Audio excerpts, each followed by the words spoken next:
तो किसी कारण से पिछला वाला वीडियो रुक गया था, पॉज हो गया था बीच में, वापस स्टार्ट नहीं हो पाया। उसी के वीडियो के अगले क्रम में हम लोग किर्गिज़ पढ़ रहे थे और उसके बारे में हम लोगों ने काफ़ी कुछ जाना किर्गिज़ जनजाति के बारे में।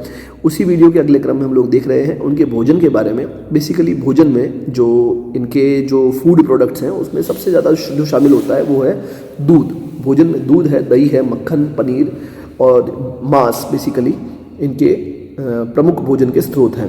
बेसिकली आप देखेंगे कि जो भी जनजातियाँ पशुपालक रही है, जो भेड़ बकरियाँ ऊँट वगैरह पालती हैं, याक वगैरह पालते हैं, तो इनके भोजन में डेयरी प्रोडक्ट्स का या मिल्क प्रोडक्ट्स का सबसे ज़्यादा योगदान होता है। मांस भी ये लोग खाते हैं। और फिर अगर हम लोग बात करें तो दूध को ये खट्टा करते हैं और उसको खट्टा बनाकर भी पीते हैं। तो इस प्रकार का भी इनका भोजन का एक ट्रेडिशन रहा है। मक्खन, पनीर आदि को ये लोग खाल में और ठेलों के अंदर डाल करके बनाते हैं और उसी के अंदर रखते हैं। भेड़ों का मांस सबसे ज़्यादा खाया जाता है। कुछ जंगली जंतुओं का भी ये लोग शिकार करते हैं और जंगली जंतु जैसे कि परभक्षी जो हो गए, जो इनके भेड़ों को खा रहे हैं, पशुओं को खा रहे हैं, तेंदुए हो गए, भेड़िए हो गए, चीते हो गए आदि को भी जब इन्हें मौका मिल जाए तो उनका भी ये लोग शिकार कर लेते हैं। ऊन तथा भेड़ों, पशुओं, घोड़ों आदि को ये लोग नीची भूमियों में स्थायी रहने वाले कृषकों को भी बेच देते हैं कई बार, और उसके बदले में ये लोग गेहूँ, जौ, आटा, रोटियां या यूँ कहें मक्खन, पराठे, ये सब चीज़ें बना लेते हैं अथवा मंगा लेते हैं। तो इस प्रकार से ये लोग एक्सचेंज भी करते हैं, व्यापार भी कर लेते हैं। फिर परंतु अगर हम लोग बात करें तो रोटियां और अनाज से बनी हुई चीज़ें ये लोग कम खाते हैं। मांस, दूध और ये सब चीज़ें ये लोग ज़्यादा खाते हैं। फिर सब्जियां जो हो गई, जो फ्रूट हो गए, वो इनके भोजन में कहीं नहीं दिखेगा या बिल्कुल नहीं दिखता, बहुत कम दिखता है। ऊन के बदले में बेसिकली कभी कभी ये लोग आलू मोल ले लेते हैं, खरीद लेते हैं। आलू उगाते नहीं हैं, तो ये भी इनके भोजन का एक भाग है। अगर हम लोग वस्त्रों की बात करें तो किर्गिज़ जो लोग हैं ये बेसिकली ऊन के बने हुए और खाल के बने हुए, पशुओं की खाल के बने हुए और ऊन के बने हुए वस्त्र वर्ष भर पहनते हैं। 12 महीने यहाँ पर चूंकि ठंड का मौसम रहता है तो यहाँ पर ये लोग 12 महीने गर्म कपड़े पहनते हैं, खाल से बने हुए, ऊन से बने हुए, फर जिसमें लगा होता है।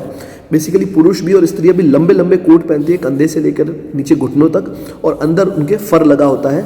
और कई जगह पजामे भी पहनते हैं और ऊन की साड़ियाँ भी यहाँ पर ये लोग पहनती है स्त्रियाँ।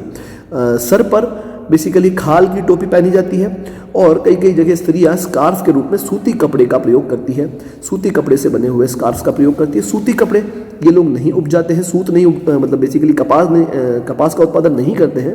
सूत बेसिकली मोल ले लिया जाता है, ऊन दे करके या फिर मांस दे करके आसपास से सूती कपड़े को मोल ले लिया जाता है। फिर अगर हम लोग बात करें तो इनके जो कपड़े हैं ये साधारणतः घर पे ही इनको बुना जाता है। तंबू की बात करते हैं तो इनका जो निवास स्थान है वो तंबू कहलाएगा और ये लोग तंबू में ही निवास करते हैं। और तंबू स्थायी नहीं होकर के अस्थायी होते हैं। जब भी ये मौसमी प्रवास करेंगे या एक स्थान से दूसरे स्थान की तरफ प्रवास करते हैं तो इन्हें एक बहुत लंबी यात्राएं करनी पड़ती है। अतः इनको तंबू में रहना पड़ता है और स्थायी निवास नहीं बना सकते हैं। और इन यात्राओं के दौरान एक चारागाह से दूसरे चारागाहों के दौरान पशुओं को भी इनको ले जाना होता है। ये भी उनके लिए एक बड़ा टास्क होता है।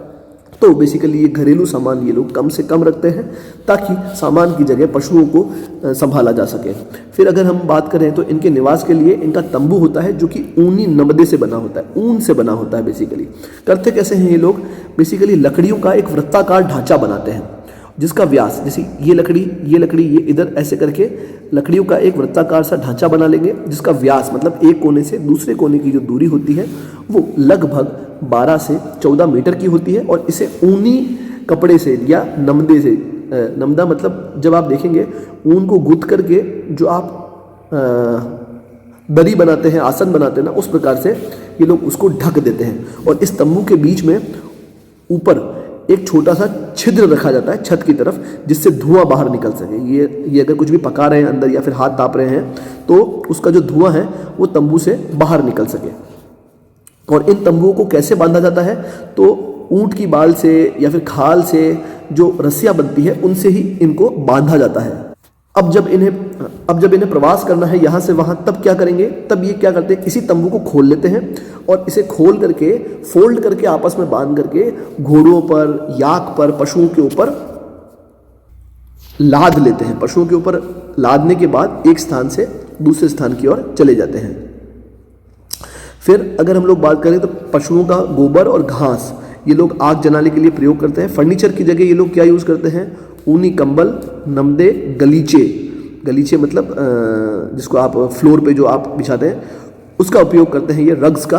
और ये इन्हीं पर बैठते हैं, सोते हैं, उठते हैं, मतलब इनके पास फर्नीचर की जगह ये फोल्डेड इस प्रकार की चीज़ें होती है। दूध, पनीर, आटा, ये सब रखने के लिए खलड़ियाँ होती है इनके पास। जैसे आपके पास जो बर्तन होते हैं ना, उसी प्रकार से इनके पास जो होते हैं बर्तन उन्हें खलड़ियाँ कहते हैं। शोरबा, मांस, खट्टा दूध परोस कर खाने के लिए लकड़ी की थाली का प्रयोग करते हैं। ये बेसिकली मतलब ये कोई भी लिक्विड चीज़ कुछ खाएंगे या फिर भोजन करेंगे उसके लिए लकड़ी का प्रयोग करते हैं, अथवा मोल लिया हुआ कोई भी हल्का पात्र। बेसिकली ये लोग ज़्यादा भारी चीज़ें अपने साथ नहीं रखते हैं, क्योंकि फिर इन्हें जब ट्रांसपोर्टेशन करना होता है तो वहाँ दिक्कत आती है। पकाने के लिए हल्दी है, या यूँ कहें कि कोई भी मसाले हैं उनका प्रयोग ये लोग बेसिकली नहीं करते हैं, या बहुत ही कम मात्रा में करते हैं, क्योंकि यहाँ पर इस क्षेत्र में ऐसा कोई उत्पादन होता नहीं है। इसीलिए बेसिकली मैंने कहा था कि मिल्क प्रोडक्ट या दूध जो प्रोडक्ट है उनका उपयोग सबसे ज़्यादा होता है। सारे के सारे जो इनके बर्तन होंगे, चाहे वो कटोरी हो, चम्मच हो या डेगची हो, इन सभी का जो है वजन बहुत कम से कम होता है। या तो ये लकड़ी से बना लेते हैं, अथवा जहाँ से भी ये लेके आते हैं वो कम से कम वेट वाले होते हैं। चूल्हा प्रत्येक स्थान पर कुछ पत्थर के टुकड़ों से बना लिया जाता है, अस्थायी होता है। कोई स्थायी चूल्हा नहीं बनाते हैं तो पत्थर के टुकड़ों को इकट्ठा करके और एक ही जगह पर चूल्हा बना लेते हैं। व्यापार की बात करते हैं तो ये लोग बेसिकली ऊनी वस्त्र, कालीन, गलीचे, नमदे, कंबल, शॉल और कुछ पशुओं का भी ये लोग व्यापार करते हैं। और इनके बदले में मतलब बेसिकली इनका जो निवास स्थान है उसके आसपास के क्षेत्रों से ये व्यापार किया जाता है, और उसके बदले में ये बेसिकली चाय हो गया, आटा हो गया, सूती कपड़े हो गए, दिया सलाई मतलब माचिस हो गई, बंदूकें या जो भी अन्य वस्तुएं जो इनके दैनिक विकास के लिए आवश्यक है ये लोग वहाँ से प्राप्त कर लेते हैं।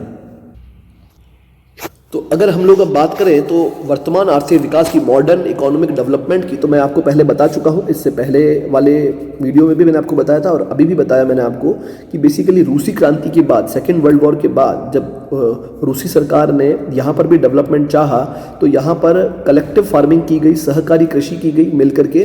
तो एग्रीकल्चर का अब यहाँ पर धीरे धीरे प्रचलन बढ़ रहा है, एग्रीकल्चर यहाँ पे की जा रही है और नई नई उन्नति सामने आ रही है। बेसिकली यहाँ पर सामूहिक कृषि की जाती है, कलेक्टिव फार्म्स बना दिए जाते हैं जहाँ पर कई सारे लोग मिलकर के एग्रीकल्चर करते हैं और उसके उत्पादन को आपस में बांट लेते हैं या फिर गवर्नमेंट के साथ उसका समझौता किया जाता है। इसे बोलते हैं सामूहिक कृषि या यूँ कहें कलेक्टिव फार्म्स या कलेक्टिव एग्रीकल्चर। तो ये बेसिकली यहाँ पर गवर्नमेंट की हेल्प से भी और अपनी सामूहिकता के परिणाम स्वरूप भी ये जो एग्रीकल्चर है ये यांत्रिक होती है और अच्छी तरह से मैकेनाइज्ड होती है। जैसे इसमें ट्रैक्टरों का, मशीनों का, हैरोज का, हार्वेस्टर्स का, अलग अलग ट्रकों का और इनका प्रयोग इनके फार्मों पर आजकल इस क्षेत्र में किया जा रहा है। जहाँ पर गेहूं और जौ आदि फसलों का उत्पादन होता है, मैंने आपको बताया क्योंकि ये उष्ण कटिबंधीय क्षेत्र नहीं है, शीतोष्ण कटिबंधीय क्षेत्र है जहाँ पर गेहूँ जहाँ की मूल फसल है, तो यहाँ पर गेहूं और उसकी सहायक फसलों का उत्पादन किया जाता है। कृत्रिम खाद का प्रयोग आजकल किया जाने लगा है काफ़ी ज़्यादा। कपास, पटन, रेशम आदि के उत्पादन भी इन क्षेत्रों में अब किए जाने लगे हैं। और ज़्यादा एक्सप्लोरेशन हो रहा है, खनिजों का उत्पादन किया जा रहा है और कई सारे खनिज पदार्थ, मिनरल्स यहाँ से प्राप्त किए जाते हैं। जैसे कोयला हो गया, खनिज तेल हो गया, कुछ लोहा, पारा, गंधक, एंटीमनी और जो बहुमूल्य खनिज है यहाँ पर आजकल खनन किया जा करके प्राप्त किया जा रहा है। ऊनी वस्त्रों का उत्पादन हो रहा है, सूती वस्त्रों का, रेशमी वस्त्रों का आदि की मिलें यहाँ पर स्थापित की जा रही है। मतलब वर्तमान के विकास के क्रम में ये लोग भी उसी तरह से बढ़ रहे हैं। अन्य विभिन्न प्रकार के छोटे मोटे निर्माण उद्योगों का विकास भी इस क्षेत्र में हुआ है। लोगों को सामान्य शिक्षा, वैज्ञानिक शिक्षा भी दी जा रही है, नए रेल मार्ग बनाए जा रहे हैं और अन्य प्रदेशों से इन क्षेत्रों को संबंधित किया जा रहा है।